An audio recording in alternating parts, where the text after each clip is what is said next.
Happy to welcome everyone today. And I'll introduce myself. Many of you already know me, but my name is Theo Spanos Dunphy, and I'm the President and Executive Director of Global Citizen Circle. I am so thrilled to welcome all of you from every corner of the world to this discussion today.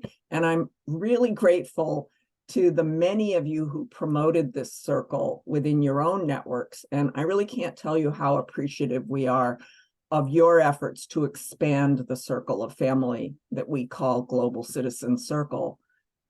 For those of you who are new to the circle, and I know there are a number of people who are, I want to begin by telling you that this year of programs dedicated to peace marks our 50th anniversary. And we've never wavered in our deeply held belief that peace, in the broadest sense of the word, must begin with conversation and connection. Over the decades, we've witnessed the changes that can occur when people of diverse backgrounds and perspectives come together in an atmosphere of open and honest dialogue, and we've fostered the connections that have helped to build trust and respect, the prerequisites for sustainable solutions. While we've always valued intergenerational dialogue, we go forward in our 50th year with a renewed commitment to bringing elders together with emerging leaders for the kind of exchanges that benefit young and old alike, but that also strengthen and uplift the leadership capacity of a new generation. And while we're proud of our circle discussions, the real impact of our work is what happens after. We stay connected with those who want to be part of this global community, and we share resources and provide moral support when needed. We've been told over and over again that these simple acts of connection, encouragement, and support gives them hope to persevere. Now I'd like to introduce to you my colleague, Elizabeth Richards, who co-chairs our Programs and Partnerships Committee, and she is also the director of the Chandler Center for Community Engaged Learning at Southern New Hampshire University, which is our new partner and home. Before I pass the virtual mic to Elizabeth, I want to say how excited we are to begin this relationship with a center that's filled with inspiring young leaders making differences in their communities and in the world. So, Elizabeth, the work you and your team do with students is so vitally important to building an ethos of global citizenship, and I want to thank you. And now I'm going to turn it over to you to get us started. Thanks so much, Theo. And hello, everyone. It's so great to see your faces. Another great Global Citizens Circle event. Love the way that these events bring people together from all over the world. So thank you so much for being here today. This program on technology and mental health was born out of conversations around the Surgeon General's report around loneliness in the United States, which he has declared an epidemic. And I was, we had so many great conversations about the way that technology both helps us be less lonely, helps our mental health, fuels connection, fuels our ability to find communities from around the world. Here we all are today using technology to be together in community. And the other side of that, which is the ways that technology and social media can lead to isolation, can lead to comparison to others, and the ways that harms people, especially young people. We see this, I work at Southern New Hampshire University. We're seeing, like many college campuses, a dramatic increase in students experiencing mental health issues, both issues that they're coming to college with as young adults and new emerging issues that come up for them as they face these huge life transitions. I was thinking about in preparing for this event, I was thinking about my own time as a new parent, which feels like a lifetime ago now. My oldest son is 15 and a half. And when he was an infant, it was the loneliest, hardest time of my life, I think. And I turned to the internet to find other people who were in the same space as me. And it was a lifeline. the community that I found there of new parents, especially parents in same-sex couples, which I didn't know anyone like me at the time, was this tremendous experience for me that really impacted me in positive ways. And so I do think that there are ways to use technology and social media to fuel connection and community. And we just need to be the people who find them and steward them, and use this amazing technology for good. And so I'm really excited to hear what our experts have to say about this. These are all people who are studying or using technology and social media to make positive change in the world. And so thank you for being here with us today. And I'm thrilled to turn this conversation over to our very talented moderator, Diane Chang.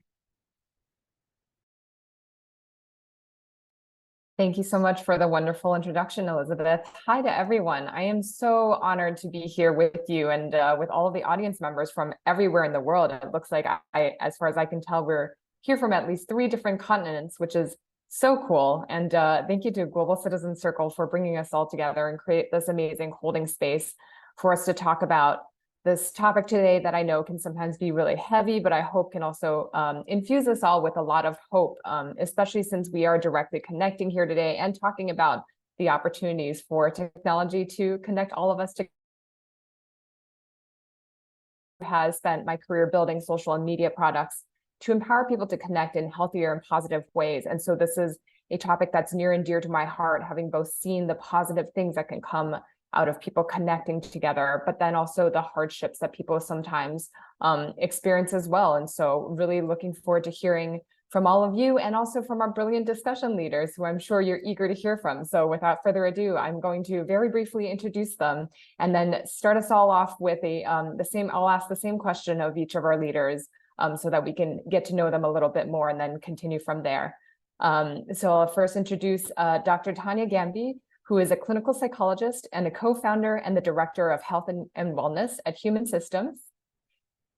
And then we have also Stanley Asango, who is a student at Catholic University of Eastern Africa, Nairobi, Kenya.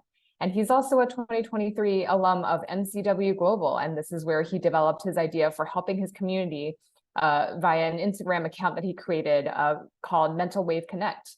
I'm sure we'll have the link in our resources shared by Phoebe afterwards. And then lastly, but not least, David Jay, who's the founder of Relationality Lab. And he also has an upcoming book titled Relationality, a framework for shaping our world through connection. Thank you so much for being here. And I cannot wait to hear more about what you all think. And so the first question I will pose to each of you is, can you tell us about a turning point in your life that really led you to the work that you do now? And we'll first start with David. Thank you all. Thank you all so much. I want to tell a story about the email I received from someone who then has since become a good friend, a woman named Kristen Bride. Anyone here, I don't know, raise hand, something familiar with the movie The Social Dilemma that came out on Netflix? So when that movie came out, I was the chief mobilization officer, the head of movement building at the organization the movie was about. So all of a sudden, we had, it's, lockdown 2020, we have hundreds of thousands of people coming to us wanting to get plugged into a movement. And it was my job to plug them into a movement. And so we just flooded with people. And then in that flood, I get one email. And it's from this amazing, amazing woman named Kristen. And 2 months before that, Kristen's son, Carson, had tragically lost his life after becoming a target of extremely intense cyberbullying. And Kristen was distraught. She was grieving. She wanted to do something, but didn't know what could be done. And so I said, look, I need to show up for this person. I need to make time for this person. This is important. So I cleared time on my calendar. I said, look, let's talk. And I just heard her story. And I said, I want to care for you and I want to help you. I want to help you on your advocacy and I want to just be in your corner. And other people in my organization were like, oh, it's this survivor parent, her voice could be helpful for the campaigns we have, the things we want to do. And it's like, no, no, no, no. We are here for her. We're here for what she wants to do, the advocacy. She wants to make the care that she needs. And so I just showed up and was, cared for her, like cared for her as best I could, was in her corner, like supported the work she was doing, the leadership she was engaging in. And she, out of that grief, started to become an advocate. The platform that was responsible for her son's death, she got it taken down. The company that had enabled that platform, she had them shifting their policies so that platforms like that one could not happen in the future. When the first piece of federal legislation to address youth mental health and social media ever was sort of like risk dying in the Senate, she went and spoke and told her story to elected officials. And now that legislation is starting to really become likely to pass in the next year. So her advocacy, and she gave me, I'll show you this pin of Carson that I keep near me. Her advocacy out of her grief has really helped to shift the landscape for millions and millions of kids around the world. And the question about me, the lesson I take from this is that not only that the world we're in is changeable, the reality we're in is changeable, because I knew that. I lived my life in social movements, but that the most powerful seeds of that change come from the ways we care for one another. They come from the ways we show up for one another. And so the thing I would like to put into this conversation as we talk about this really hard, really systemic, thorny problem with like billion-dollar companies that do not want to move, is that if we can show up to care for one another, we can build power to do incredible things.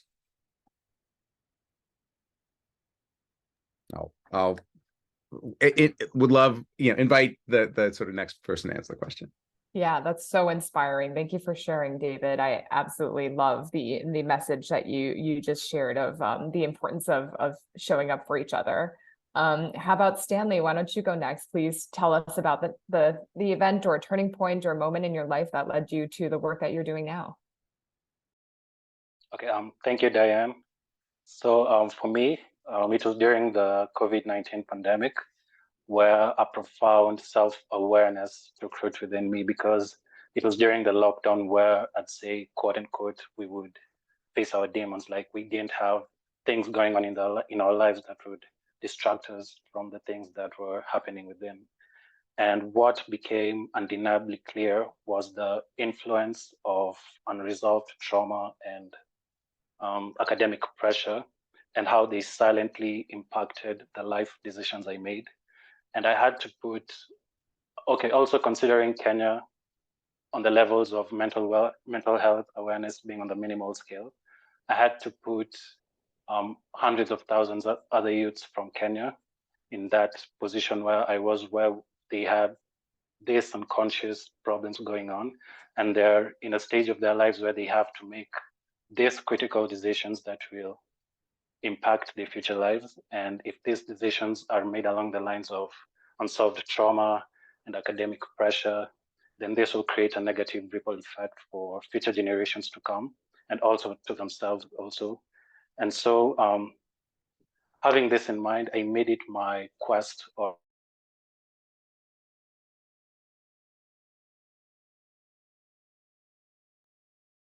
Did we lose Stanley? Is he frozen for everyone else as well? Yeah, I think so. Yes, he is. Oh boy. Oh no. If I could ask maybe Phoebe for your help on sending a message to Stanley. Of course. Hopefully he'll be able to reconnect soon. And instead, maybe if Tanya, if you wouldn't mind, in the meantime, let's turn to you. I would love to hear about your story and what led you to the work that you specifically are doing now. And then we'll come back to Stanley if he's able to get back on quickly. Sure. Sorry that we lost Stanley. I'm Tanya Gamby, and thank you all for having me here. And David, I had watched your Social Dilemma movie and was asked to be a discussion leader as a clinical psychologist for the school systems in Hawaii. So the impact of that movie and the change in that discussion was really profound. So, really want to thank you for that work. I feel like it really amplified some of the issues that we're all seeing. So I'm a clinical psychologist. I've been in this world for 25 years, probably practicing. And I think you were all alluding to this. The mental health needs that we're seeing are growing exponentially. I've got an endless waiting list. And when you're working in kind of these one-on-one settings, I've worked in community mental health, I've worked in clinics, I've worked across our state. I'm from Hawaii. You begin to feel like it's just this abyss of we're kind of putting out fires, but there's more of them coming, and they're coming faster. And so there's a little bit, I think, of the work is gratifying. It's beautiful work to do, but there's a little bit of a learned helplessness, I think, that begins to set in when you're realizing that the scale of the need, we're not meeting that scale. So a turning point for me is a little bit, David's story was inspiring. Stanley's was too. Mine's a little bit more boring, but my husband is he runs one of the biggest labs in learning analytics and in the education world, where really they look at C3L out of Australia, look at kind of how learning and online learning impacts people. And we'd begun to put our work together in something we were calling connectivism.ai to say, okay, how do you bring the two worlds together? How can you use education as a vehicle to change mental health and to have a bigger impact at scale? So we've been working together, and we got approached by Paul LeBlanc, who's the president of SNHU, who said, if innovative leader who's been on the forefront of online learning and online education. He said, let's do this together. I want both of you to be co-founders. Tanya, you do health and wellness. George, you do AI and learning. And, he will do what he does, which is be a fabulous leader. And let's see if we can really address this at scale. And so he just gave us this opportunity to begin to look at this in a really innovative way, in a way that I think is actually somewhat of a leader. And it's exciting. It's exciting and it's scary to see, are we going to be able to meet this enormous need? So I thank you all. I think there's a theme here about increasing connection. So although AI has the potential to disconnect us, it also has the potential to connect us. And where's the best opportunities in those spaces? So I appreciate this conversation. Thank you so much for sharing, Tanya. And it looks like we have Stanley back. Sorry, we lost you for a moment there, Stanley. Before I turn back to Stanley and let him resume his story, I just want to remind everyone, if you have any questions or comments while you hear us talking, please do put them in the chat, as Theo mentioned here, and we'll have a discussion in a little bit, and I'll call on questions from the chat there. So Stanley, please, turning back to you and tell us the rest of the story about how you found a way to connect with your community. Yeah, I'm so sorry for the mishap. I was actually talking about how the youth are in a critical stage in their lives where they have to make important and impactful decisions. And if these decisions are made along the lines of unsolved trauma and academic pressure, or basically made along the lines of unconscious problems they're not aware of, then it will create a negative ripple effect for themselves and for future generations to come. And so gratefully enough, I got selected for the MCW Global program this year. And through the program, I got to start my initiative now, Mental Wave Connect. And what we do as an initiative is that we strive to bring young individuals together to promote better mental health and well-being through engagement and photography and anything mental health related. So that's it. Thank you. Very inspiring. Thank you for sharing your story, Stanley. To maybe dig in then even further to connect your personal stories to the topic that we're here to discuss today. We all know that we live in a period of immensely fast technological change, more so than ever, especially with the recent developments in generative AI, which has the potential to potentially exacerbate the issues that have already persisted on other existing technology platforms, and also, the rifts in society, much less potentially bring about even new problems for society, as well as opportunities. So I'm very curious to hear from each of our discussion leaders, what do you think are the biggest challenges that face us with, AI, social media, or any other kind of technology that we frequently use day to day as it relates to mental health? And how do we adapt them for good? But starting with really, what do you see as the biggest challenges? I invite any of you to, if any of you would like to start first. Yeah, I think I can start. So, yeah, so personally, I feel like in the labyrinth of our technologically interconnected world, challenges posed by AI, social media, and technology in the realm of mental health are multifaceted, but with the feeling of loneliness standing out as a poignant paradox. And it's so ironical how, with all these social connectivity tools that we have at hand, like the dating apps and the social platforms, they have been unable to bridge that gap of feeling lonely. And so we hear people still talking about how they still feel lonely in the midst of other people and whatnot. And so I personally believe this is because we have access to a lot of people, we have a lot of options, and we also have the illusion of what a perfect relationship looks like, and not only specifically looking at romantic relationships, but people we hang out with, friends. And so we have this illusion from the media of how a perfect relationship should look like. And with all this access to people we have through these apps, like Tinder, for example, Tinder is no longer specifically allocated for people looking for romantic relationships.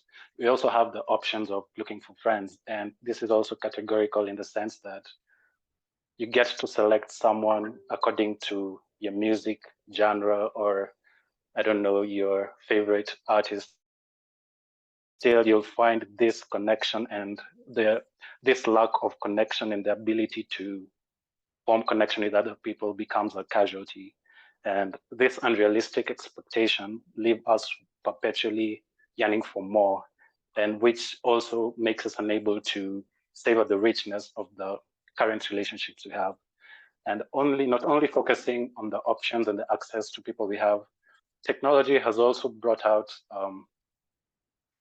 it extends beyond the surface, where when we delve in the realm of vulnerability and communication, we live in an era where convenience triumphs over authenticity.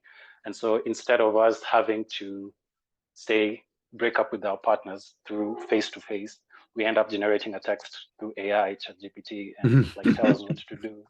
And like instead of us like actually facing, we're so scared to be vulnerable. And this lack of communication is what also makes us unable to know how to connect with people.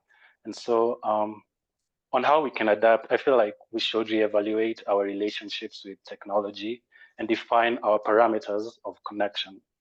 And also we should embrace vulnerability and communication, and not use AI and technology as a shortcut to getting there, because now when you do that, we no longer know how to connect. I mean, we will be in the midst of the people we want. I mean, I'll have selected my friend based on what the person is into, but when I'm together with that person, I still feel lonely. And this is because we have lost touch on how to connect and interact in the first place. And so as we grapple the evolution of technology, the progress also lies in our ability to nurture humanity and nurture human connection in the midst of digital noise. And yeah, I feel like that's all I have. Thank you. So much of what you said so resonates with me, Stanley. I think it's very hard for many of us to resist the, I think, desire that we're all taught to put our best face forward, right? A lot of times that's not with a negative intention. It's, you don't want to be a downer, but that also comes at an extreme cost. So thank you for sharing what you've seen here.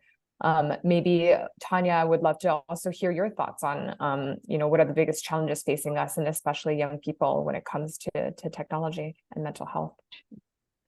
And Stanley, thank you for your comments. I think a lot of what I'm going to say overlaps and echoes kind of what you were talking about. So on top of the Surgeon General coming up and the loneliness epidemic, I don't think that people really actually recognize the impact of loneliness on our health. So being lonely is the equivalent of smoking 15 cigarettes a day. And so when you look at, we used to talk about more senior citizens being in our lonely camp. And at this point, actually, they know how to do connection and real in-person connection. They're not as good with our technology. So it's kind of a shift a little bit to hear the communities that possibly our seniors have that our younger people no longer have. Our younger people have a lot of shallow connections. If you ask them questions, how many people have you seen in person? It's actually really low, the numbers. So, sex is going down, drug usage is going down, but it's partially because they're not seeing each other in person. They're by themselves in their room. And if you look at that cumulative impact over time, so if you take a 15-year-old, a 14-year-old, and say that they're smoking the equivalent of 15 cigarettes a day by being isolated and lonely over the course of their life. And the reason for that is the impact on cortisol and we are meant to be together. And we're not only meant to be together, I'd argue a little bit, we don't even actually know when we are in person, our brain synchronized, our heartbeat synchronized, there we smell each other, we sense each other. So we're still not at the place where technology can be a proxy for actual in-person gatherings. It somewhat can be. And I know, Stanley, there's some ways that we actually connect, but we all can feel it when we're in person. So not only is this loneliness epidemic, I think, a really profound health threat with rising implications for all of us, but we're also talking about this mental health crisis, particularly seen in higher education, but across the board, where these rates of mental health, anxiety, depression, substance abuse, addiction, porn addiction, gaming addictions, those are all rising at rates that we haven't seen before. I think people are really excited about remote work and online learning. It offers opportunities, which it absolutely does. It gives us the opportunity to do things and have access to things we never would have had before. But all those indirect ways that we would have connected at the water cooler, walking down the hallway together because you happen to sit next to each other in class, we've lost those. I'll get off this meeting and I will go and I'll leave and I may never talk to you again. Versus if we'd been in person, we'd probably hang out and chat for a little bit and actually maybe form a connection. So we're dealing with, I feel like, our technology moved fast on us as human beings. But not only the technology, my last point I'll make is about 15 years ago, I went to hear a Buddhist monk speak. And he said, in the Western world, you have satisfied your material needs multiple times over. And he kind of laughed about all the cereal choices and the shoe choices and the pants choices. How much more stuff can we have? And he said, and you're more miserable than any time before. So it was a total failure. This experiment was a failure. So we're at this point of kind of multiple failures. I'm hoping that my generation is the apex of consumerism for the history of the world. And I'm hoping that maybe this generation is the apex of technology use at the expense of human connection, and that we begin to pivot from that area too. So I'll stop there. Thank you so much, Tanya. David, would love to similarly hear from you. Yeah, thank you. Thank you so much. And I think building off of what both of you said, the biggest challenge for me is the intersection between mental health, technology, and loneliness. And I experienced that, in the Bay Area as someone working to change tech. And I want to tell a story about when I went into, it was still called Facebook at that point, not Meta. When I went into Facebook's offices in 2019, and you walk in and in the lobby, they have all these big screen TVs, and the big screen TVs are playing on loop videos about Facebook groups, about the people, like these people who get together because they're new moms, because they have a similar disease, because they like motorcycles, like whatever, just all these groups. And the leaders of these groups, who are people, Diane, like you, who are people like Theo, who do the work of bringing people together. They're the ones who are sort of justifying to Facebook employees that what they're doing is good for the world. And I remember looking at that video and saying, you're sort of pointing to these people to try to construct this frankly thin argument that your platform is good for people's relationships, is net positive instead of like harmful when it comes to loneliness. But you've built a company where the people making $300,000 salaries, the people making all the choices, the people doing the quote unquote real work are the people building the technology, not the people building the community. And that's not the only possible choice. And what I've seen, not just at Facebook, but in many, many places throughout the technology ecosystem and also beyond it, is that the people who do the sort of transactional things get put at the center and rewarded, and the people who do the relational things get pushed to the margin. And the question that I'm sitting with in my work right now, you mentioned Relationality Lab and the book that I'm coming out, and the question that sort of has been central to a lot of my work in tech reform is, what might the world look like if we reverse that? What might the world look like if the people who are skilled and experienced, like you all who are convening Global Citizens today, the people who are skilled and experienced in building a relationship, were closer to the center of the resources of the decision-making power? Because I don't think it's that we as humans have not figured out how to be in relationship with one another. I think we've been doing that for all of human history. I think that is our greatest source of power. I think it's that something is disconnecting us from that lineage of wisdom. And so the question to me is, how do we reconnect with it? How do we take the tools that already exists, that our elders know for connection, and give them the honor and, like my world, frankly, the money that they deserve? Because if we want to get a path out of loneliness, we need relationship. We need people creating the conditions for relationship.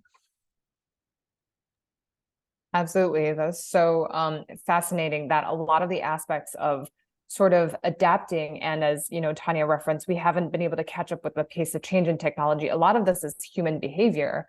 And I think many of you referenced this a little bit. I'm curious, beyond the human behavior changes so that we can adapt to connect in healthier ways, are there also other ways that you think that the technological tools themselves could be adapted, especially for young people who inevitably, you know, just as we all know, banning people from using tools never really ends up successful. Everyone finds a way around them. So can they be inherently adapted in some way to be used for more positive and healthy interactions?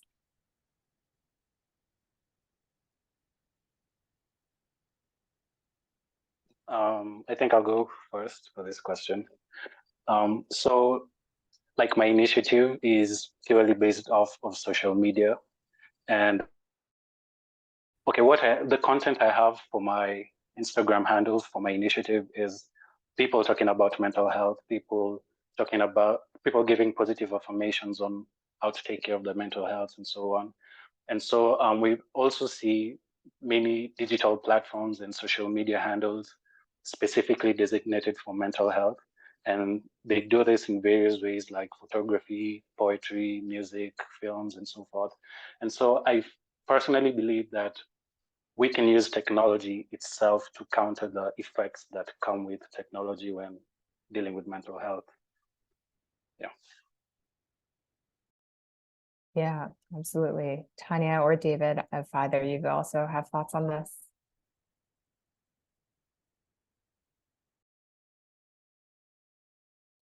Oh, David, you're still muted. It looks like you're Okay, speaking. there we go. I got started in this work. I've kind of been talking about more recently. I got started in this work building online supportive space for queer kids. I identify as asexual. I built an asexual community way, way back in 2001, before social media existed. And at that time, the thing that really made that community powerful, and I'd say connective, was that it was this small little like coral reef of conversations. And if someone showed up in one of those conversations, that was a big deal. Like, they got noticed. You'd show up, you'd say hi, people would say hi back. And so there was this sense of like, you could arrive and be seen. And I got to see the internet as it shifted from that place where you could arrive and be seen to a place of algorithmic feeds. And a thing I believe is that we don't have a screen problem, we have a feed problem. That if everything that everyone says is put into this algorithm, and everything is competing with everything else at all times for attention, it is a few people are seen a lot and everyone else is seen almost not at all. And that like what I wanted as a young queer kid was to be deeply seen by a few people. And I think what kids get today is like being shallowly seen by no one or by everyone. And neither of those things really meet our need for connection. And so I'm really interested in how we get back to that kind of coral reef. How do we get back to a place where people are invited to places where they can go deep rather than competing for attention that's shallow?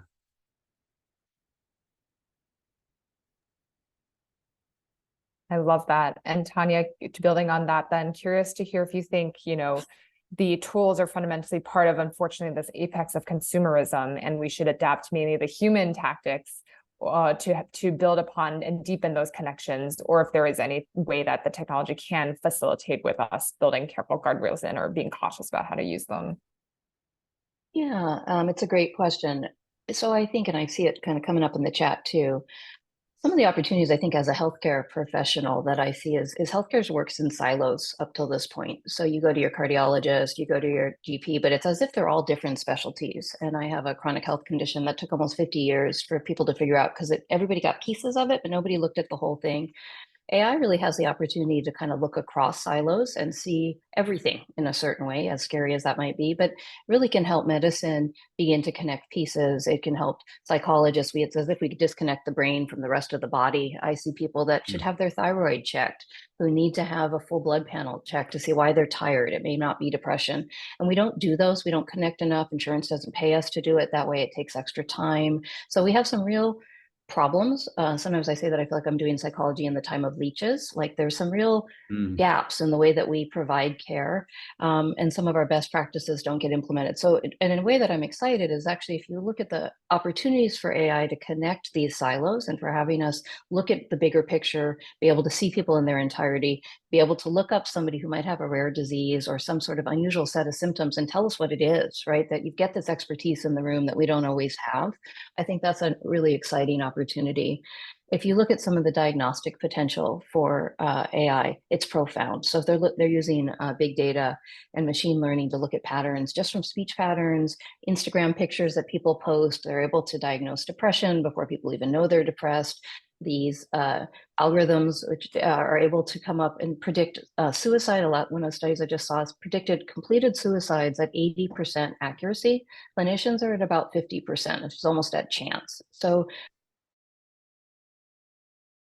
is what I would say, right? There's some areas that tech definitely does better.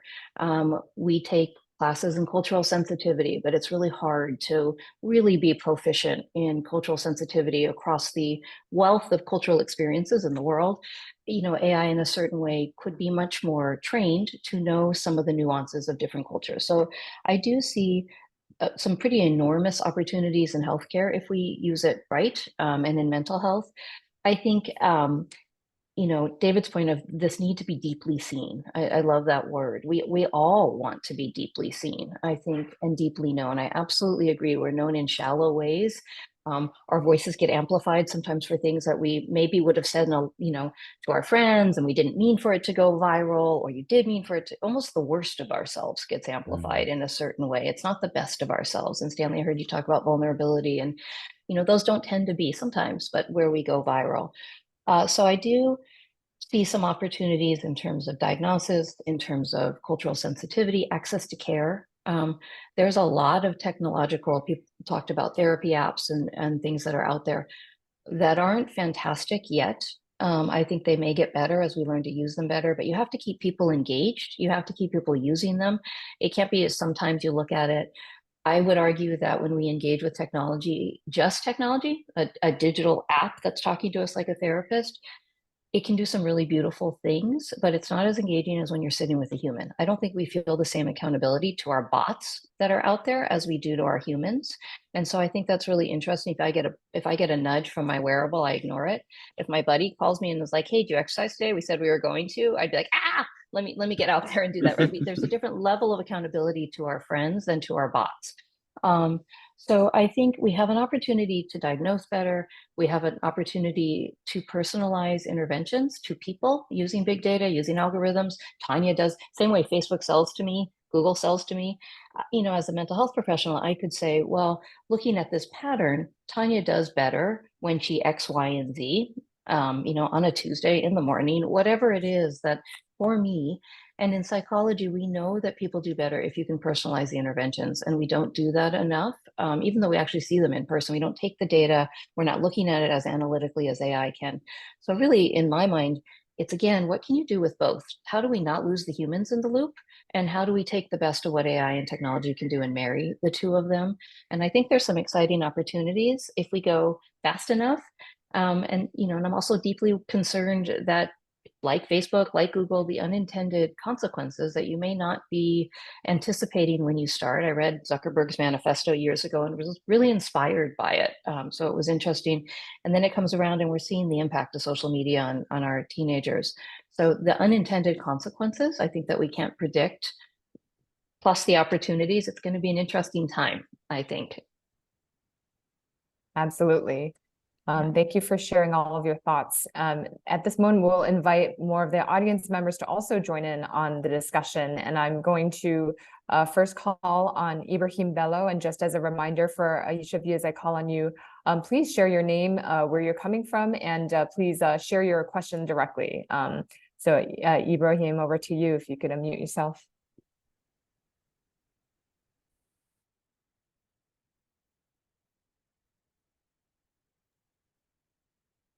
Ibrahim, do we have you here? All right, maybe in the meantime, let's turn it over. We had another question also from Steve Reno. Steve, would you like to directly ask your question here that you had put in the chat? We can come back to Ibrahim if they're connected. I did. Thank you. Thank you very much. And thank you for the conversation so far. I'm Steve Reno. I'm in New Hampshire. And I asked two questions. The first of Tanya, if she could give an example or two of how AI is helpful in developing relationships, and you have identified some of that already. Thank you. But one concern I have is that relationships, true relationships, lasting relationships, are impossible without a sense of trust. And trust comes incrementally, it seems to me. There are accretions of experiences that build up trust until we feel strong enough to stand on it and say, I can really trust this person. And in my own experience, that comes through repeated in-person communication, contact, experience. Is there a way that that kind of trust be engendered, fostered through technology? I think that's a wonderful question, and thank you for it. I think we're answering those questions as we go, right? We do have some evidence that people are talking to their bots. They're using them in senior citizen homes. They're using them, I know, with children with autism sometimes, and people are confiding in a certain way. Our bots don't judge us. And so there's a safety there, I would say, for some people. But I agree with you. We've also been deeply betrayed by our technology. I actually think we trust it too much. Sure, Plants vs. Zombies wants to know my location. Sure, you want all the cookies? I don't even know what that means. Yes, you can have all my cookies. So in a certain way, I think our level of trust is misplaced, and that as a community, we need to be talking about guardrails that came up. But I agree with you. Trust in connection and trust in someone. There's all the different in-person trust, online trust. I think we need to define them, and we need to get more clear on where those opportunities and where the limitations are. Could I follow up on that, please? I don't want to monopolize, but I'll allow that there could be different kinds of trust-based technology, trust-based trust, and trust-based on human interactions. But it seems to me that the trust that is truly satisfying in a relationship, the trust that gives a relationship that's truly satisfying, is one where, as John Henry Newman said, cor ad cor loquitur, a heart speaks to a heart. Not a heart speaks to a bot. A heart speaks to a heart. And it's the discovery of the other person, what Martin Buber calls the I-thou relationship. It's the discussion, the interaction with another person who is truly a person and who is, in a way, on revealing themselves as you are revealing yourself to that person, and the synthesis of that revelation is a relationship of trust. To me, I find it very, very difficult to imagine that technology can facilitate, much less ever replace, that type of trust building. Thanks. If I could respond, I talked earlier about my relationship with Kristen Bride. And that's one, I didn't go into sort of the details of how we showed up for one another, but it's one that involved a lot of mutual vulnerability. It's one where we built pretty deep trust. And that was almost entirely online because geographically, we didn't get to be in the same city until years into our relationship. And it happened almost entirely in intimate settings, in calls that didn't have a lot of people, in places where we were sort of being fully present with one another. And it was not as good as in person, but it was a lot cheaper than getting on an airplane. And so I guess my experience is that it's the structure of the container informs, like if Kristen and I had been talking on Twitter where the entire world could have seen us, it would have been really hard to build trust because other people would have been jumping in and commenting and viralizing things we'd said, right? There's no way we could have been vulnerable together. But I think it's, if we can use digital space to show up for one another in ways that facilitate us showing up in physical space when we can, whether that's like we're using digital space to plan the logistics of being together in person, or we're using digital space to sort of connect and build trust so when we're in person, it's more meaningful. Like I think it can be part of the trust building process. And it should never aspire to replace it, the in-person trust building process. Thank you. I want to see if Ibrahim, if you're still here and would still like to ask your question that you had from earlier, give you a moment to unmute.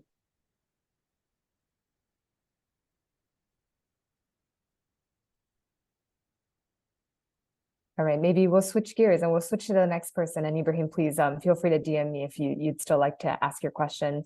And I believe it was Marguerite next. Please, you also put a question here in the chat, but would love for you to please unmute and again, remind us where you're speaking to us from, and please share your question here directly. Yes, I've unmuted. Hi, I'm Marguerite Mariama, and I'm joining the call from Chicago. As a senior, and people have mentioned the lineage of wisdom, or as we refer to it in the African American tradition, the momentum of memory, it is important that we have those physical interactions. We need to be together with one another because that exchange of energy is really critical to our relational self-understanding. And it's really where we get to offer our vulnerability as a gift to each other, right? That openness allows us to connect and to form an empathic connection with one another. I am a retired university professor and clinically trained movement dance therapist, and I worked at a psychiatric hospital for many years. And one of the things that I know is that trauma can be penetrated through those physical kinesthetic interactions. And I'm wondering if you've considered arts therapies as tools to push through and navigate through trauma, especially trauma that is historically and contemporarily, especially historical and contemporary trauma.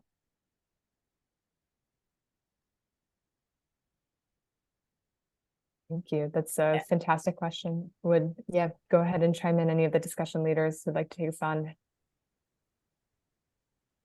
I think it's an area, clearly with your background, you know that this is an area that people do look at and research, and other cultures, you know, some of that, the cultures, the indigenous wisdom and these cultures that have used that for generations to process trauma, even the experience of awe, as we begin to look at the research on awe, and some of it, so much of it, dance, music, you know, in-person connection, huge concerts when bodies move and sync together. So you know, I'm not an expert on its relationship to trauma, but I think when we process in groups and in safe spaces, and when you look at this wisdom of, you know, indigenous cultures, I definitely think that we feel drawn to it in ways, and know its power, and we've lost it. I have a really close girlfriend who said to me, you know, in the Western world, we outsource creativity. Only the experts dance, and only the experts do art and sing. In other cultures, everybody is an artist and a singer and a dancer. And I thought, how beautiful, as a non-dancer, singer, or artist, like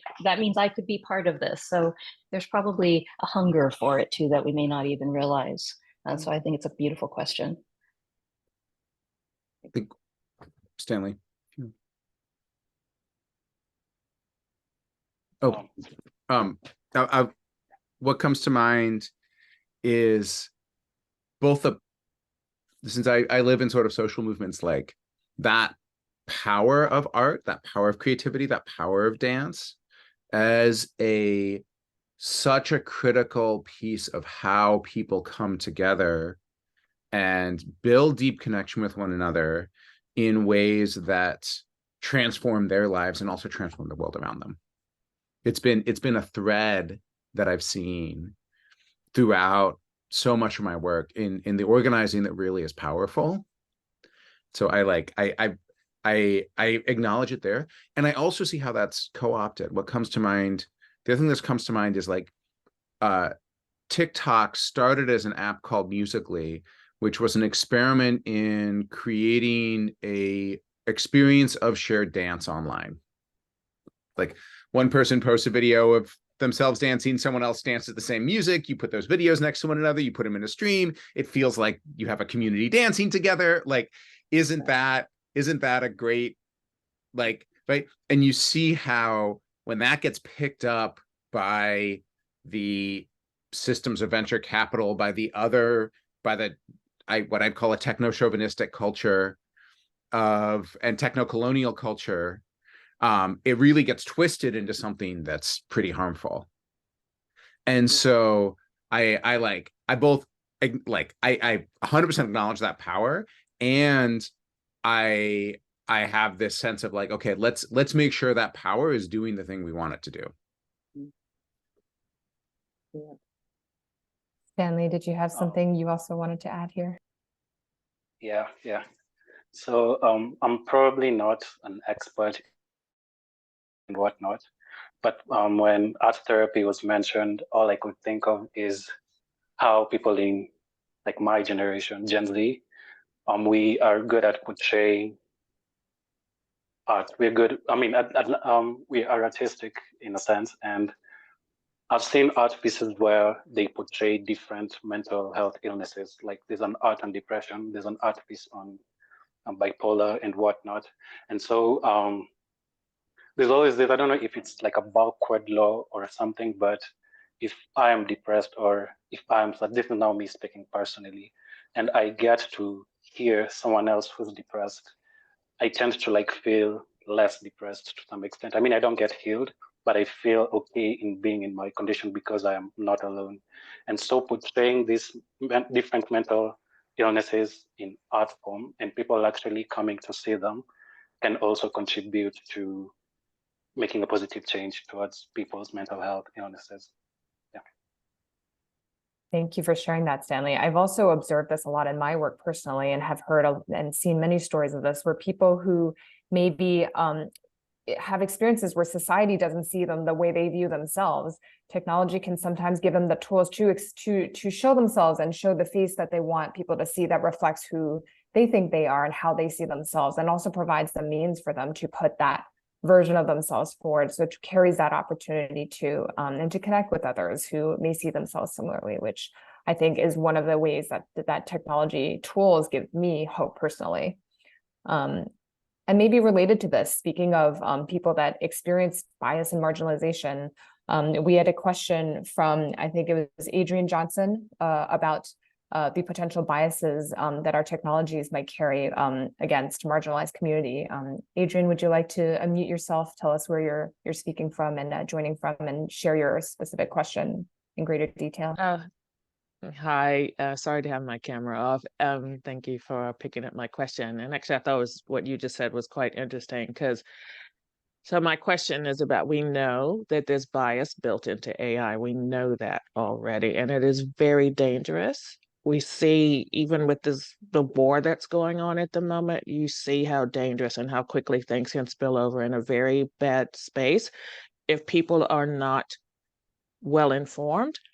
This also goes back to the personal space in my mind. If people don't sit well with themselves in the world for whatever reasons.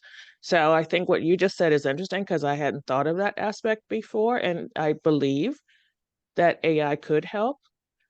But someone else wrote in the chat about 10 minutes ago, it's a business model. So the question for me is, how confident can we be in offsetting that? We've seen the dangers that this business model has created in the world, and I would love to see, and I hope you all join me in that, and finally using technology to, as Obama says, speak to our better angels. I haven't seen it yet, so if anyone has any comments on that, I'd really be happy to hear that, your thoughts on it. Thank you for asking my question.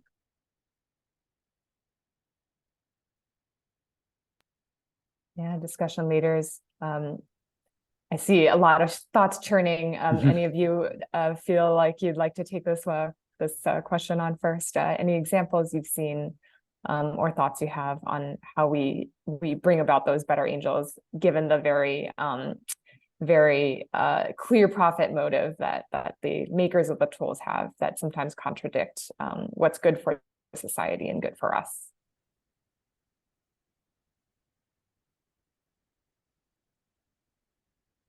I'm happy to weigh in. So on the bias part of it, the tech people in the room may be better informed, but that awareness of that bias and that sensitivity to making sure that we're training these models appropriately and rooting out some of the biases, I think, is going to be critically important as we move forward. And I don't know that I have a crystal ball of whether we'll be good at it. It seems like we've been bad at many of these tasks many times before, so I remain hopeful. But when ChatGPT first came on the scene, Bill Gates wrote a blog where he was talking about, because there's a lot of people that are worried about their jobs being outsourced, and what happens when AI, and even in the education world, if declarative knowledge is somewhat dead, we don't need it as much. We don't need the same fund of information when you got a chatbot in your pocket. What happens? And he made this really interesting point of, we still need humans for humans. The bot may do the thinking, and AI may do thinking better than we do, but what about the caretakers in dying mangroves who are reviving them? That we have all these jobs for people that bots have not replaced, that we're not doing well. And I thought that was such a beautiful comment and such an important comment. So it may outsource some of our tech knowledge, our accounting knowledge, our things but those people on the streets, people in classrooms, art teachers, that was one of the examples. We need more art teachers and dance teachers. And so I keep coming back to, and I think Human Systems keeps coming back to, what if AI is the lever that turns us towards each other? And that we would feel like we failed if people were in a room with their chatbot all day long. Yet there's such an addiction to our screens that we run a real risk of, we actually have to remove that dopamine risk to get people. We know we will have more time, but to get people into these spaces where we actually have these opportunities to connect more and fill some of the unfilled jobs that are out in the world right now. I want to. What comes to mind, that phrase "better angels" is resonating with me, and I think about sort of something I'm beginning to see participating in the movements I believe in, is this democratization of technology, and so if you think back to the 90s, the only people who could make movies were people who could afford $20,000 cameras. And so the only movies got made by these giant studios, right? It was very centralized. And then a little over a decade later, everyone's got that $20,000 camera in their phone as just a part of standard living. So suddenly movies, video that could have only gotten made by studios before is getting made by everybody. And it's getting made by some horrible people in some horrible ways. And it's also getting made by the people who represent those better angels. And so you see the tool of video being able to be used by communities, by movements in some radical and powerful new ways, some of which are really good, along with a lot of things that aren't. And I think about that. I think about the software we use going through that same transition. Right now, there's a handful of software platforms. It takes billion-dollar companies to build and maintain them. And they do not meet the needs of our communities. When we talk about the bias within technology, a lot of it is that like these very centralized platforms do not listen to and are not aware of and do not meet the needs of the communities that most people in the world live in. But one interesting thing about AI is that the cost of building that software is rapidly and radically going down. The level of technical expertise required to build that software is rapidly and radically going down. So I can foresee a world in which our communities can just ask for the software that meets our needs and helps us live our lives. And the software that represents our better angels does exist. It just exists in this really crowded world of everything else. And I don't know how to navigate that, but like, I think that is one silver lining for me. I love that. And Stanley, do you have any thoughts you wanted to share on this too? Not really, actually. I was even intrigued by the questions. So yeah, thank you, Jay and Tanya. No, wanted to create space. I think also as someone, who has built some of these technologies, this is a problem I very much have been very concerned about with AI. I wanted to share there's a brilliant researcher on facial recognition technology and the biases that we've seen with many of the big company systems. Her name is Dr. Joy Buolamwini. She is also a talented poet, and I urge you to look up her poem, AI Ain't I a Woman, where she addresses this direct problem of the biases in facial recognition technology that she uncovered through her research. And what I'll share is that all of us are, this technology, it's like Pandora's box. It's already out there. It's only going to become more prevalent in every aspect of our lives. But we do hold power as consumers of these technologies. And so we do have the power to ask the questions of the companies and the organizations that are using these technologies in our lives. What are your sources of data? What is what have you done to research your technologies to make sure that they're unbiased? How should I think about why I should trust your technology? And especially in your workplaces or in your universities, if they are using these tools because they think that there's some real benefit there, it's also fair to say, look, I agree we need to do things more efficiently or in better ways with better tools. But can you make sure that you're sharing with us and providing some transparency around how these things have been vetted and tested? Like, what do we know about their efficacy, about their the biases?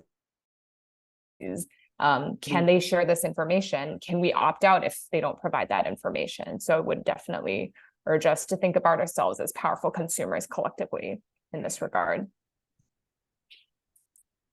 I think next we had a comment actually from Bhavisha Morfet. Bhavisha, would you mind unmuting yourself, share where you're joining us from and what's your question?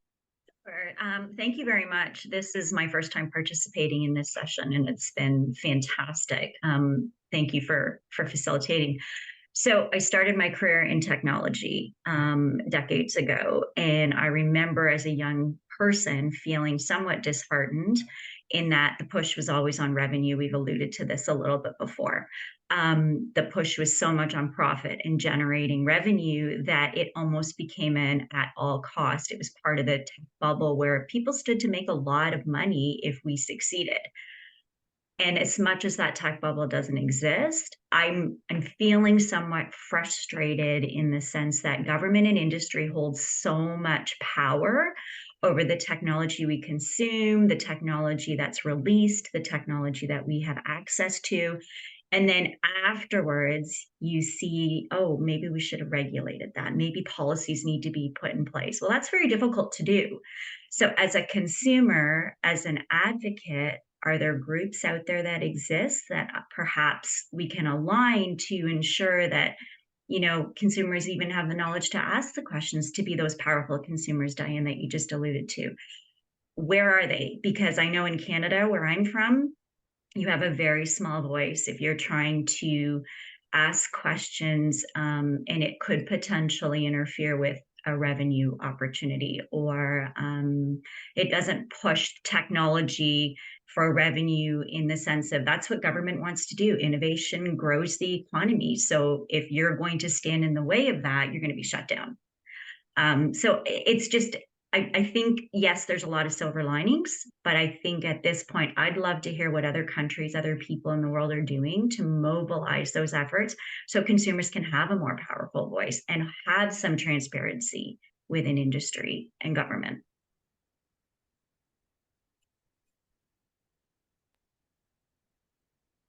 Yeah, this is a really great question. I don't know if there is anyone in the audience who comes from a country and has studied this very closely, or any of our discussion leaders. I'm also happy to share, but obviously wanted to elevate other folks' voices first and foremost.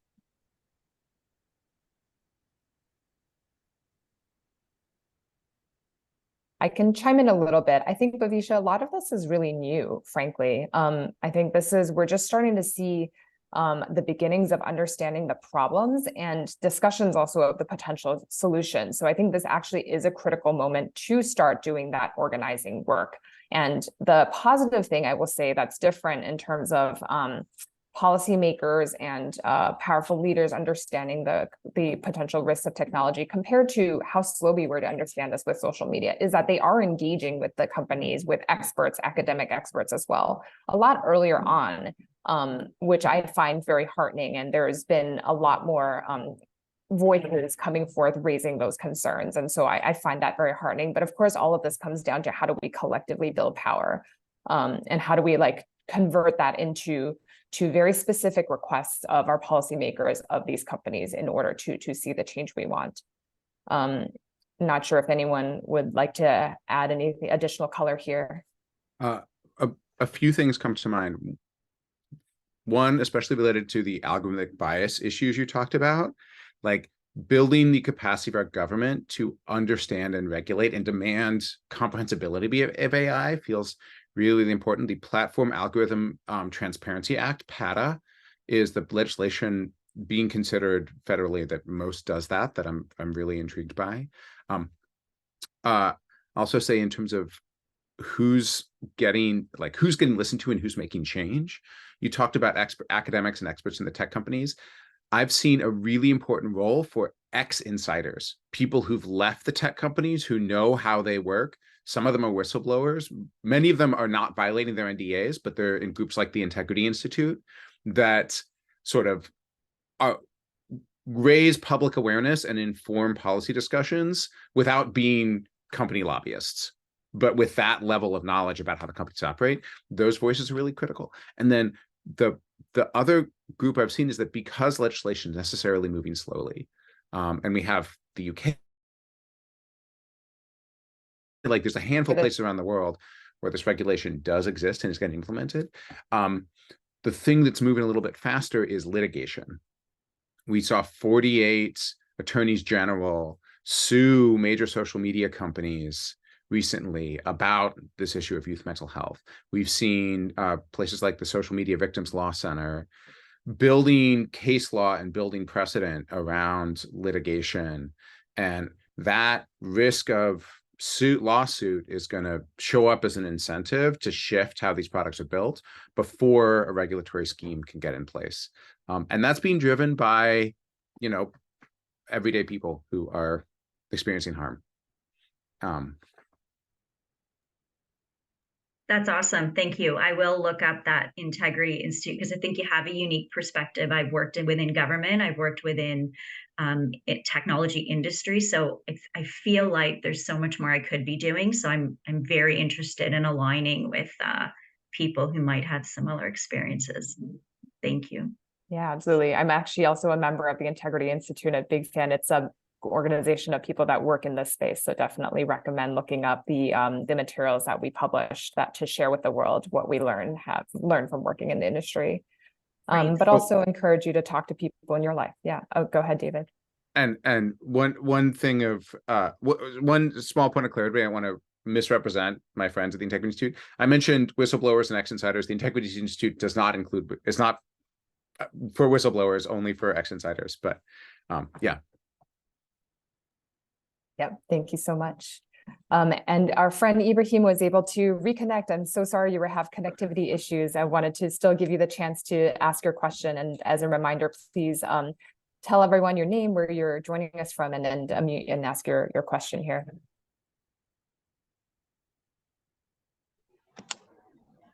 Hi, everyone. My name is Ibrahim. I am joining from Gombe State in the northeastern part of Nigeria.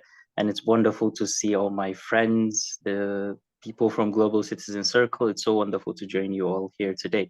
So I had actually two questions. The first one was, we do have a lot of, online resources for mental health. And are there any protocols or policies that check their effectiveness and credibility to ensure that the service that you want to get is actually what you receive? And the second question is, especially amongst people of my generation, we are moving towards, virtual reality, their gaming, even the way they interact with social media is moving towards virtual reality. What role does it play in mental health? Thank you. Happy to chime in on that. It's a really good question. I think an important question, again, where our technology is going faster than our regulatory spaces are. There's two types of online apps. You've got FDA approved ones that are actually approved as therapy, that really have clinical research behind them and will say this is therapeutically effective. There's some sleep ones. There's one for anxiety and for depression. And then you have ones that are more classified kind of as a wellness coach, and they're not regulated. And those are a much more kind of Wild West frontier, I would say, in terms of it's not that they're not effective, it's that they haven't undergone the same rigor to verify and the same safeguards necessarily. There's been some interesting revelations recently that some of the online mental health, the data storage practices are substandard. So I think as we're revealing, we're already revealing a lot of sensitive stuff on social media, but, particularly in mental health spaces, I think that is definitely a risk, is making sure that what you're engaging with is keeping your data private. But I'm hoping, I know that David talked about these regulatory agencies, you are seeing government, but slowly start to catch up to what the technology is offering and begin to regulate it in ways sometimes good, sometimes bad. But it's a question that we all need to keep asking is, what is the, what's the research behind this app? How effective is it? As we begin to use them more. You had a second question that I forgot, so I only am going to be able to address the first one, but it was a good one, so thank you. Yeah, absolutely. The second part of the question was around virtual reality. So I think, Stanley, it sounds like, looks like maybe you have some thoughts here. Would love to hear from you. Yeah, absolutely. So when it comes to VR, I feel it all goes back to the point of vulnerability and communication. And we currently live in an era where convenience is the easy way out and it triumphs over authenticity. So with VR, we are in control. We get to decide how we're basically in control. And so this detaches us from the actual reality of the world. Now what we are communication. So I feel like it all goes back to the aspects of vulnerability and communication. I'm happy to, Dan, also curious for your thoughts on this, because I sense this is something that you have awareness of, but I will say VR has me really worried. And the reason is that Meta has made this giant bet on it.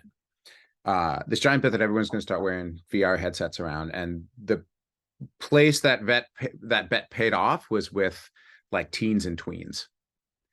And so when I go onto VR spaces, it's a lot of young people running around kind of unsupervised, almost entirely unsupervised in virtual space.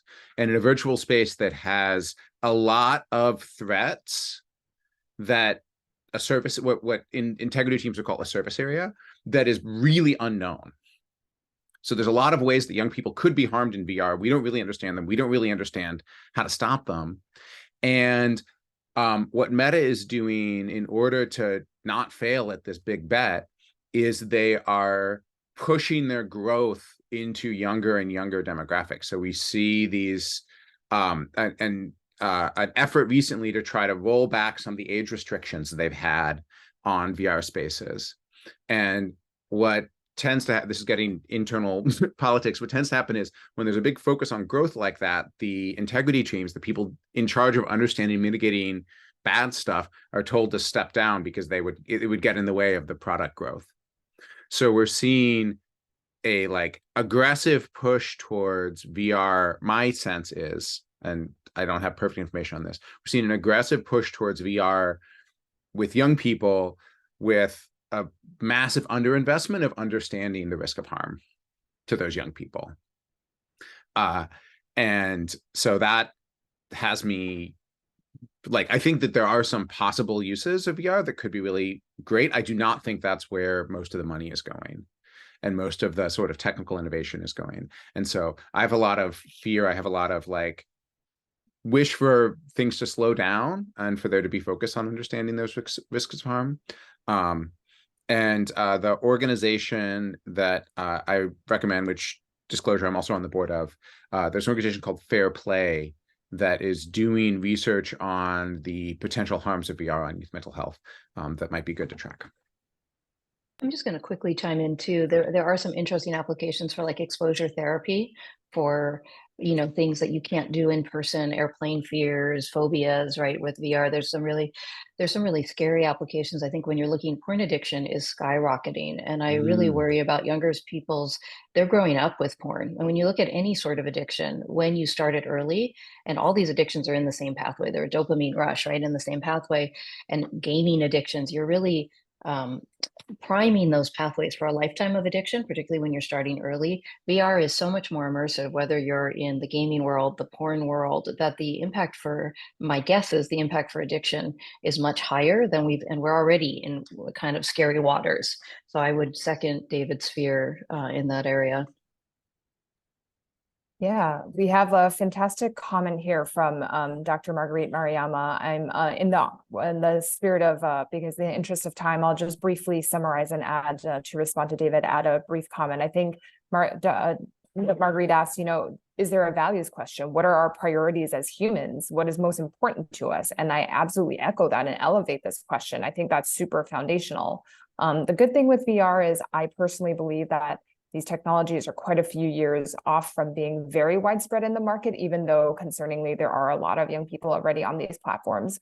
So in the meantime, we do have the opportunity to continue to ask each other and to teach our young people to question, you know, what do we value? Do we value that authenticity, that connection? What does that mean when you're interacting, when we're interacting in these digital spaces with these technologies? How do we carry these human values and humanist values of positive connection and supporting one another over toxicity and being right or being harmful to others, you know, and carry these over into different kinds of spaces and help sustain each other and understand that the people who are selling things to us do have a profit motive, and that might be different from what we care about. So I will turn now to taking on the very difficult task of summarizing what I think I've heard from all of us today. Thank you, all of you, for taking the time to really engage. These have been so many amazing, thoughtful comments and questions, and really appreciate the fantastic discussion.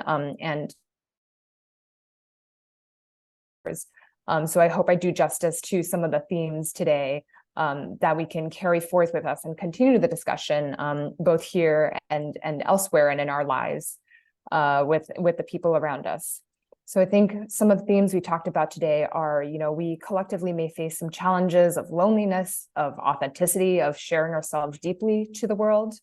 But on the positive side, we do believe that some of these technologies can help us reconnect that lineage of wisdom from between generations, that they might help people who are healing to do so together in community.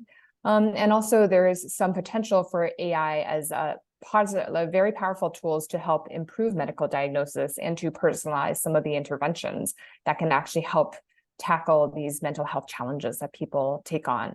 And even though these problems are systemic and therefore very big and hard to tackle by nature, it's very important that we start by showing up for each other. And that's why I'm very grateful for all of you today to be here, just showing up for each other, to talk about these problems, to tackle them together. We have, other means that don't necessarily involve technology, but could also sometimes, like art and dance, to heal, and to heal together, whether in person or through the tools if we can't get together in person. So I want to again thank Global Citizen Circle for bringing us all together. I've really appreciated this time. It has been absolutely valuable and so thought-provoking. Thank you, all of you, for so deeply engaging and sharing your thoughts and insights. It's been an absolutely wonderful time together. Thank you so much. Thank you, everybody. Thank you so much, Diane, Stanley, Tanya, and David. An amazing conversation, and really, really, I think you reached you touched on so many different issues that people are wondering about now, and trying to find their way in this world, in this new world. So thank you again for engaging in this conversation. And one thing that that we always do is invite people to stay on if you'd like to. Of course, we know that many of you have to leave. You've been on for 90 minutes, and that is a long time. But we welcome your staying. We hope that it's like after an event, an in-person event, when you have people mingling after a program to just continue conversation. That's what we try to do with these spaces after the formal part of the program is over. So I am happy for any of you to stay on. We will stay on for a bit longer, or until folks are ready to leave. So again, thank you so much for being here, and have a great day. Have a great holiday if you're celebrating next week. And yeah, thank you.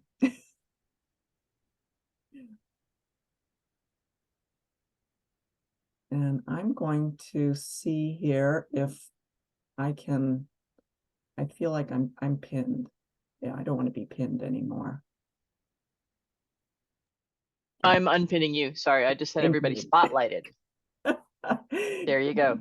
Thank you. Thank you, Jane. Thank Jane Moore. Thank you so much for helping us with the technology, with the Zoom and muting and pinning and all of that. We couldn't do this without you. And so we're so grateful for your help every time we do one of these. Thank you. Most welcome. I have to run now, so everybody enjoy. I wish I could mingle, but I gotta go. Take care, Jane. everyone. Bye, Jane. Bye-bye.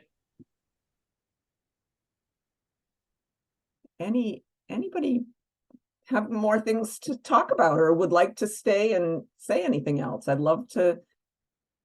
You can unmute, you can chat. You're welcome to. Stanley, let me ask you, I'll ask since you're still here with us. I'd love to hear what you think about this conversation overall, like being part of this discussion. How has that, what has that meant to you? What did you feel like you're coming away with something that will be valuable, or that you can take to your network of young people? Thank you, Theo. Yeah, absolutely. I feel like before the session, my mind was so much fixated on the youth, the young adults, social media, Instagram, but like getting different perspectives from professionals and from older people, I feel like I've now expounded my thought process on how I'm going to go through my whole mental health initiative. And I was never so much into AI and technology and its relation to mental health. And that has also definitely made a great impact on how I'm gonna wire my initiative from now on. Yeah, so thanks so much for that. That's great to hear that, Stanley. And you know that if there are people other discussion leaders, other people who maybe asked a question that you would like to connect with. After this, at some point, you can reach out to us and we can put you in direct contact with them. Happy to do that. Absolutely. Thank you, Theo. Yeah, sure. Anybody else have anything they'd like to add before we sign off? It looked like Tish might have something to say. Tish, I don't want to put you on the spot. Were you thinking you wanted to say something? You're on mute, Tish. Okay. No, I was just, it was a very interesting conversation, and unfortunately I missed just a little bit of the beginning, which I would have loved to have heard. Didn't realize I hadn't uploaded Zoom on my device. That always happens, the uploads at the most inopportune times. Yeah, because I'm two people on, you know, and I think it went to the Patricia Hoyt is usually how I go by. But it came to Tish Hoyt instead, so that was a problem. But thank you so much. It was just so much information, and so many parts of it I'm curious about, and would have loved to hear a longer conversation. But you know, maybe I'll just reach out to. Well, there's and just lots of resources were put in the chat, and you'll be getting the follow-up email, and Phoebe always sends out a follow-up with the full recording, but also with all of the chat, all of the resources and books and things that were mentioned in the chat. So it's a way to kind of dig in deeper on some of the things that people mentioned. Okay. I know that I was opening all those links during the program so that I would be sure not to forget to look at them, and they all look really interesting, but you'll get the links, so don't worry about that. Okay. Yeah. Thanks. Bye, Diane. Thank you again, Diane. This was wonderful. Let's not let this be the last time we see you. We'd love to stay connected. Absolutely. Thank you so much. It's been fantastic. Bye, y'all. Bye, Diane. Bye, Diane. India, can I ask you what you thought? You've never been to a circle before. It was so, I'm sorry. Can you turn it on? Yes. Sorry. Can you? I think Angela might have to right. even and sit next to you to I think that's why the echo's on. Yeah, because Angela's computer. Sorry, I had to mute Miss Angela's laptop because it was echoing, but it was very amazing just to hear everyone's different perspective and from all the different generations coming in, especially Stanley. I really liked what you're doing with your organization with the youth and mental health and just the loneliness, because we all are connected, but then the aspect of saying shallow connection and being deeply seen that David J, I believe, was bringing up was very vital, and it was just a great first entrance. It's something that I definitely experienced with being in Gen Z, and we're all connected through the apps, but that connection doesn't seem to be there like it has been in previous generations. So this was a great first start, and I would love to continue. Yay. Well, we're so happy to have you here. And now that you've come to a circle and registered for a circle, you'll hear all about the future ones, and we won't let you go easily. No, it's been great. I'm learning a lot. I'm still things I wasn't cognizant of before. So it's been a good experience. Wonderful. Thank you for having me. Of course. And you have a wonderful semester abroad. Thank you. Thank you so much. Hey, Theo, it's Adrienne. I just wanted to say, Stanley and India, you guys are our future. And it's important that we get this right for you all. So that was part of the reason why I wanted to join the circle today. And I was glad that I had time to. And that's why I brought up the bias and technology piece. I wanted to really emphasize that because I actually have a neuroscience background as well. And so it's not just a social change. This stuff changes your blood chemistry. It changes the way your brain works, right? You all's brains are connected. They are wired in a completely different way than my generation or Angela's generation or Marguerite's generation, you know. And so the other part that really intrigued me about this conversation was the intergenerational piece, because we have to help each other. And so I think that goes back to what I think it was David was saying about, you know, we have to be here for each other and support each other. And right now, I don't think that AI can replicate those type of human interactions. So I'm very grateful that you all put this on today. So And I glad hope you could everyone be. else enjoyed it. Yeah, so glad you could be with us, Adrian, and your question was such a good one, such an important one, really. Thanks, Thea. Of course. Anybody else? Ibrahim, thank you for asking your question. You were having some technology problems. That's the problem with like doing these Zoom programs, right? Yeah, I had a little bit of a problem earlier when I was called, but I got it sorted out. Yeah. Yeah, I'm glad that you could make it and ask your question. Thank you so much. Of course, of course. And is Sheba who's here? Sheba, were you part of the MCW program? I'm trying to remember. I don't know if Sheba's still there. Or is Sheba a friend of yours from your network, Stanley? Are you there, Sheba? Oh no. Oh, Yeah, Sheba is actually my mom. Oh, welcome. Yeah. That's great. She's a proud mom, I'm sure. Absolutely. Yes, that's great. That's great. Well, if there's nothing that anyone wants to bring up at this point, I could certainly, I see Patrick, you just turned your screen on. Did you want to say anything before we close out? You're on mute.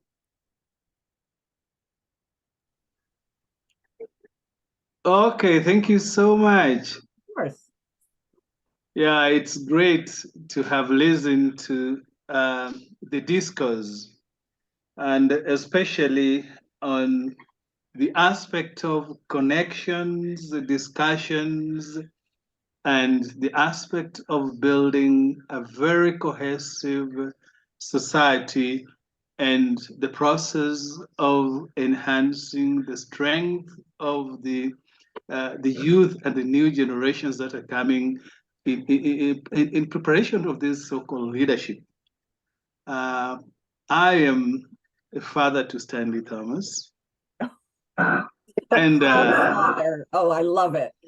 Yeah, and we are so much impressed, and we are so much encouraged, and we have really seen a lot of let's say promising action and activities, and more so in this contemporary society where the youth really face a lot of challenges in terms of, let's say, over relying and using so much in terms of this technology, and where the real social networking is actually being replaced by the technological aspects, and of course technological let's say faces, and it appears that of course we are losing even in terms of our great social capital that really has been carrying society to greater trajectories and higher levels. And as much as we embrace, appreciate, and welcome these dynamics, we are really concerned about, let's say, the discipline and the kind of, let's say, commitment, and of course, the good usage of this, let's say, technological network, and let's say global connectivities and all these things. So today we are really seeing a different paradigm, and of course when these discourse come on board, we are quite impressed that they'll have more positive impact in the entire process. We are really, really feeling very, very much associated with this. And we look forward and hope that this is not the only first and the last meeting, and we're looking forward to more, better, or rather a number of, let's say, such discourse, which really would bring a lot of net positive impact in terms of, let's say, the changes that. Thank you. Well, thank you. Thank you for joining us and your comments now. Really appreciate it so much. Yes. And thank you for raising such a wonderful son. Thank you so much. And we really appreciate it. And we really support him in this. And we really are very, very, very, very humbled by the way he's building all these networks and becoming very, very important for his colleagues and the contemporary society in the future that, of course, calls for our equal participation. Absolutely. Go Stanley, go Stanley, go Stanley. Thank you so much. Yeah. Oh, this has been really wonderful. Thank you. Thank you all for being here. And Tish, did you want to say something? I see you unmuted. No, I'm just, it's just so great to see this, much younger generation taking charge. And it's really nice to see that, that trying to make a difference in the world. Positive. Yay. Thank you for us old folks. Yeah, you can see the gray coming in. You and me both. All right. Well, unless anybody wants to say anything else, I don't want to cut anybody off or leave anybody, but if there's nothing else, I will call this, I'll end the meeting for us all and look forward to seeing you all the next time. Thanks, Theo. Bye-bye. Bye, everyone. Everyone. Bye. Hi, everyone. Bye-bye. Hi, Stanley. Yeah.